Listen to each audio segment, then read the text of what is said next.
একটি ঘরের দৈর্ঘ্য প্রস্থের 1.5 গুণ এবং ক্ষেত্রফল 216 বর্গমিটার হলে পরিসীমা কত?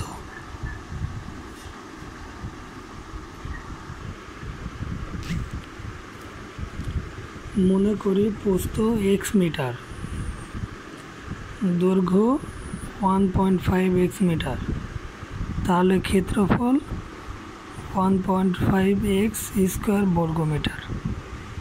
যেহেতু দৈর্ঘ্য প্রস্থের 1.5 গুণ, এই জন্য 1.5 দৈর্ঘ্য।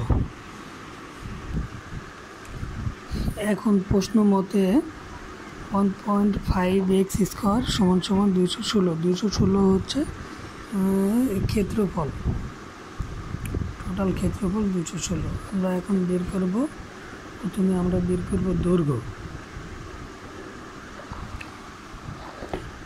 তাহলে 1.5 স্কয়ার সমান এত, এই 1.5 দিয়ে ভাগ দিলে x সমান এত, x স্কয়ার সমান 140।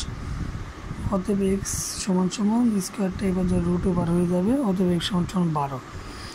যেহেতু 216 ভাগ 15, এটা একটু ভাগ করা অনেক কঠিন, সেক্ষেত্রে আপনারা একটা কাজ করতে পারেন, সেটা হচ্ছে, এবার আমি দেখে দিই,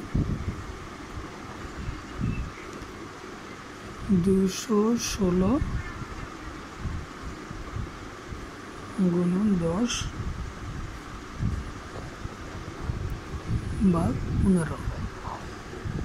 এই যে এখানে নিচে 1.5 ছিল, এই পয়েন্টটা তুলে দেওয়ার জন্য উপরে আমরা 10 নিছি।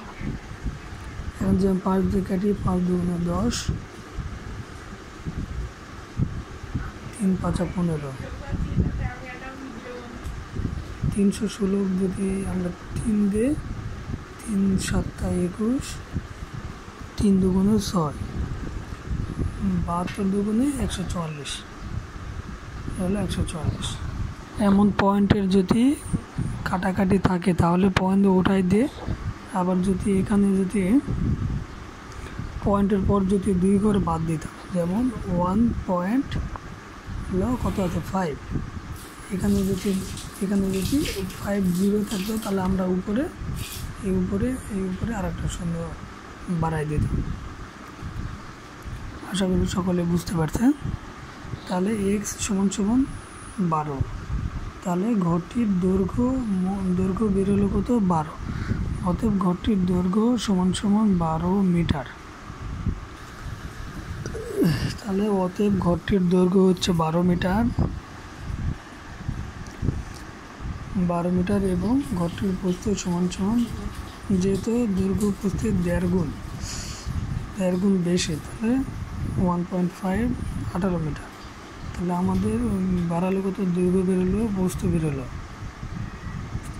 এখন আমাদের বের করতে পরিসীমা। আমরা জানি পরিসীমা সমান 2 গুণন দৈর্ঘ্য যোগ প্রস্থ, 2 গুণন দৈর্ঘ্য যোগ প্রস্থ।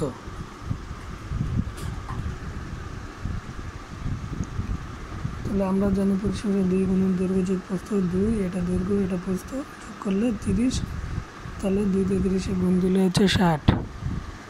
তাহলে আমরা উত্তর পেয়ে গেলাম, ঘরটির পরিসীমা সমান 60 বর্গ কিলোমিটার।